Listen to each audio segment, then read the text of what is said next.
'Twas the night before Christmas when all through the house not a creature was stirring, not even a mouse. Stockings were hung by the chimney with care in hopes that St. Nicholas soon would be there. The children were nestled all snug in their beds, while visions of sugar plums danced in their heads. And Mama in her kerchief and I in my cap had just settled our brains for a long winter's nap. When out on the roof there arose such a clatter, I sprang from my bed to see what was the matter. Away to the window I flew like a flash, tore open the shutter and threw up the sash. The moon on the breast of the new fallen snow gave the luster of midday to objects below, when what to my wondering eyes should appear but a miniature sleigh and 8 tiny reindeer, with a little old driver so lively and quick I knew in a moment it must be St. Nick. More rapid than eagles his coursers they came, and he whistled and shouted and called them by name.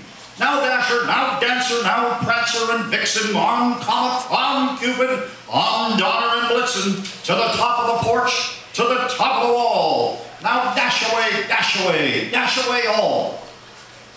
As dry leaves that before the wild hurricane fly, when they meet with an obstacle, mount to the sky. So up to the housetop the coursers they flew, with a sleigh full of toys, and St. Nicholas too. And then in a twinkling I heard on the roof the prancing and pawing of each little hoof. As I drew in my head and was turning around, down the chimney St. Nicholas came with a bound. He was dressed all in fur from his head to his foot, and his clothes were all tarnished with ashes and soot. A bundle of toys he had flung on his back, and he looked like a peddler just opening his pack. His eyes, how they twinkled, his dimples, how merry, his cheeks were like roses, his nose like a cherry. His droll little mouth was drawn up like a bow, and the beard on his chin was as white as the snow.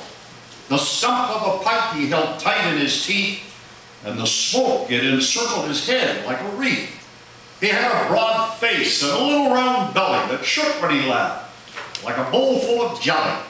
He was chubby and plump, a right jolly old elf, and I laughed when I saw him in spite of myself. A wink of his eye and a twist of his head soon gave me to know I had nothing to dread.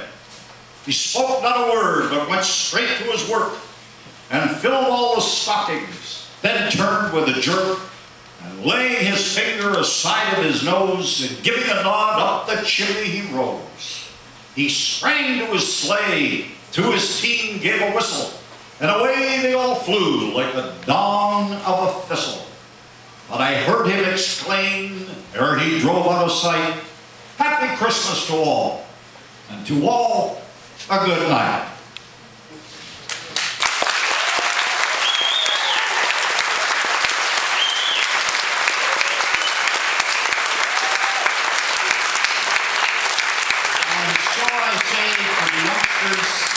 Who 65 years from tonight will have the same memories that I have. Merry Christmas to all, and to all a good night.